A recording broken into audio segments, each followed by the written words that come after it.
చాలకు సంబంధించి Amaravati tea tiffin ఉంది. ఏంటి అసలు ఆ రోజు సాయంత్రం ఏం జరిగింది సార్? మేబీ 7:30 to 8 o'clock అవుతుంది. అంత టైం నాకు ఐడియా లేదు. సో ఇక్కడ నుంచి ఎస్ఐ గారు అతన్ని పట్టుకొని తీసుకొచ్చున్నాడు. షర్ట్ మొత్తం మట్టి అంటుంది, మాస్క్ ఉంది, హెల్మెట్ ఉంది.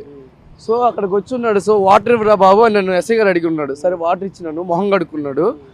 కొంచెం టీ కావాలి, హెడేక్గా ఉందంటే కొంచెం టీ ఇచ్చినాను, తాగినాడు. 2 సిప్పులు తాగి అక్కడ వేసినాడు. బాగా నీరసంగా ఉన్నాడు అనమాట. సరే ఎస్ఐ గారు పట్టుకొని ఇలా వచ్చాడు అనమాట. ఇలా నడుచుకుంటూ వస్తుంది, నేను కూడా వచ్చాను సారమ్మటి. అరే అతను బండి బాగలేదంటే నేను ఒక తాడు తీసుకొచ్చి అతని హెల్మెట్ కట్టాను. పగిలింది డోమ్, మొత్తం లైట్ డోమ్ పగిలింది. కడితే అవ్వలేదు. ఒక ఇనుప సొమ్ము కోసం ఎస్ఐ గారు అటు వెళ్ళాడు. నేను ఇటు నా షాపులో ఏమైనా ఉందేమో చూడటానికి వచ్చినాను. ఈలోపు స్టార్ట్ చేసుకున్నాడు. 5 సార్లు స్టార్ట్ చేసిన అవ్వలేదు. ఒక 35 minutes ఇక్కడే ఉన్నాడు. మేబీ మేము వచ్చినప్పుడు చెప్తున్నాం, వద్దులే సార్ వెళ్ళమాకండి, ఇప్పుడు డేంజర్, మీరు కొంచెం హెల్త్ అనీజీగా ఉందని చెప్పినాము. అయినా లేదు రాజమండ్రి వెళ్ళని అన్నారు. సర్లే అని చెప్పేసి కడతాం ఉండండి సార్ అన్నాను. అటు వెళ్ళాను, ఎస్ఐ గారు అటు వెళ్ళాడు. ఈలోపు స్టార్ట్ చేసుకొని స్పీడ్గా వెళ్ళిపోయారండి. తాడు కట్టారా? లైట్ కట్టలేదా? కట్టాను సార్, తాడు కట్టాను, అది ఉండలేదు. ఆ దారం ఏముంటుంది సార్, దానికి తెగిపోయింది. అద్దం మొత్తం పగిలింది అనమాట. ఈ డోమ్ ఉంటుంది కదా, ఇలాంటి డోమ్ ఉంది, బుల్లెట్ది, రౌండ్ది, అది మొత్తం పగిలింది, ఫుల్గా పగిలింది. ఇక్కడ బండి ఇక్కడే ఉంది. చాలాసేపు ఉంచాము. 4 సార్లు స్టార్ట్ చేశాడు, అవ్వలేదు. బండి కూడా వంచున్నాడు. ఆయన ఫేస్ అప్పుడే చూడటం నాకు తెలియదు, నేను న్యూస్లో మొన్నే చూశాను అనమాట. సో మన సార్లు వచ్చి ఎంక్వైరీకి వస్తే అప్పుడు చెప్పి ఉన్నాను. అది అంతే సార్ జరిగింది. సార్ ఇక్కడ అడిగారు సార్, ఇక్కడ ఎంక్వైరీకి అడిగారు సార్ వాళ్ళు వచ్చి, ఏం జరిగింది, సిచ్యువేషన్ మొత్తం ఇలా జరిగిందని చెప్పాను. సీసీ కెమెరా చూడండి సార్ అంటే అతన్ని నడుచుకుంటూ తీసుకురావటం అన్నీ చూశారు.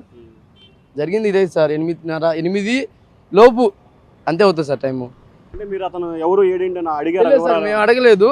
ఎంహెచ్ అదే వేరే స్టేట్కి సంబంధించినట్టు ఉంది. అతను ఏంది ఫుల్గా బుల్లెట్ మీద ఉన్నారు, రిచ్గా ఉన్నారు. సార్ రూమ్ తీసుకోండి, నా బండి ఇక్కడ పెట్టుకోండి సార్, మీరు ఇప్పుడు వెళ్ళలేరు సార్ అని చెప్పాము. ఎస్ఐ గారు నేను చెప్పాము, ఇద్దరం చెప్పాము. అయినా వెళ్ళాలి సార్ ఇవ్వాలని చెప్పేసి అన్నారు. సరేలే సార్ మీ ఇష్టం, మేము ఇంకేం చెప్పలేమని చెప్పేసి ఎస్ఐ గారు మీ ఇద్దరు మాట్లాడాము. ఇంకంతే సార్, వెళ్ళిపోయారు. స్పీడ్గా వెళ్ళిపోయారు, చాలా స్పీడ్గా వెళ్ళిపోయారు. ఇలా వెళ్ళిపోయారు, రౌండ్ తీసుకొని వెళ్ళిపోయారు.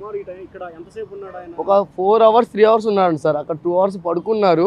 ఫుల్గా మట్టి ఉంది. దెబ్బలు అయితే ఏం లేవు సార్, చిన్న దెబ్బ కూడా లేదు. మాస్క్ పెట్టుకున్నారు. నా దగ్గరికి వచ్చినప్పుడు మాత్రమే మాస్క్ తీశారు, అప్పుడు దాకా మాస్క్ ఉంది.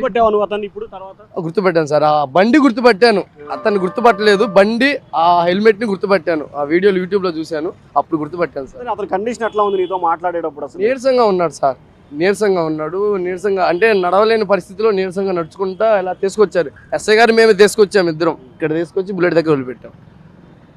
సో ఇది అక్కడ సీసీ కెమెరాలు కూడా ఉన్నాయి. ఈ సీసీ కెమెరాలు వీటన్నిటికి సంబంధించి సో మొత్తం మీద చూసుకుంటే ఈ సీసీ కెమెరాలని బేస్ చేసుకొని మొత్తం మీద ఏదైతే పాస్టర్ ప్రవీణ్కి సంబంధించిన ఆయన జరిగిన ప్రమాదానికి సంబంధించి రకరకాల అభిప్రాయాలు, రకరకాల విషయాలు వ్యక్తమవుతున్న పరిస్థితి కనిపిస్తూ ఉంది.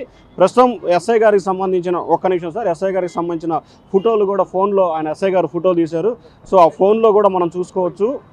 బండి నెంబరు జరుగుతుంది TS0 BFT 7039 అని చెప్పి కూడా ఆయన బండి నెంబరు ఇక్కడ రికార్డ్ అయిన ఫోటో ఉంది.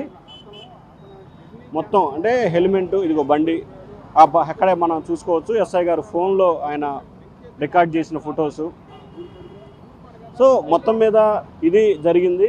ప్రధానంగా చూసుకుంటే కనుక ఈ వ్యవహారానికి సంబంధించి సో ఈ పార్కులో దాదాపుగా 3 నుంచి 4 గంటల సేపు ఆయన రెస్ట్ తీసుకున్న పరిస్థితి. అంటే పార్కులో రెస్ట్ తీసుకోలేదు, ఆ పక్కనే ఆయన రెస్ట్ తీసుకున్న పరిస్థితి కనిపిస్తూ ఉంది. సో ఇది ప్రస్తుతం ఏదైతే రామవరపాడు జంక్షన్ అని చెప్పి అంటారు. ఈ రామవరపాడు జంక్షన్ ఒకవైపు ఏలూరు రోడ్డు, మరొక వైపు బందర్ రోడ్ నుంచి వస్తుంటే సో విశాఖపట్నం వెళ్ళే వాహనాలన్నీ, అంటే ఏలూరు, రాజమండ్రి, విశాఖపట్నం వెళ్ళే ప్రతి వాహనాలన్నీ కూడా ఇక్కడి నుంచే వెళ్ళబోతున్న పరిస్థితి కనిపిస్తూ ఉంది. సో ఇక్కడ మరొకసారి ఆ ఫ్రేమ్ చూసుకుంటే ఏదైతే ఆయన ఎస్ఐ గారు చెప్తున్న ప్రకారం ఇక్కడ కూర్చొని ఉన్నాడు, దాదాపుగా 2 గంటల సేపు ఇక్కడ కూర్చున్నాడు. ఆ తర్వాత లోపల పార్కులో కూడా ఆయన కొద్దిసేపు రెస్ట్ తీసుకున్నట్లు కూడా తెలుస్తూ ఉంది. సో మొత్తం మీద అయితే ఆయన కొంత బాగా నీరసంగా ఉన్నాడు.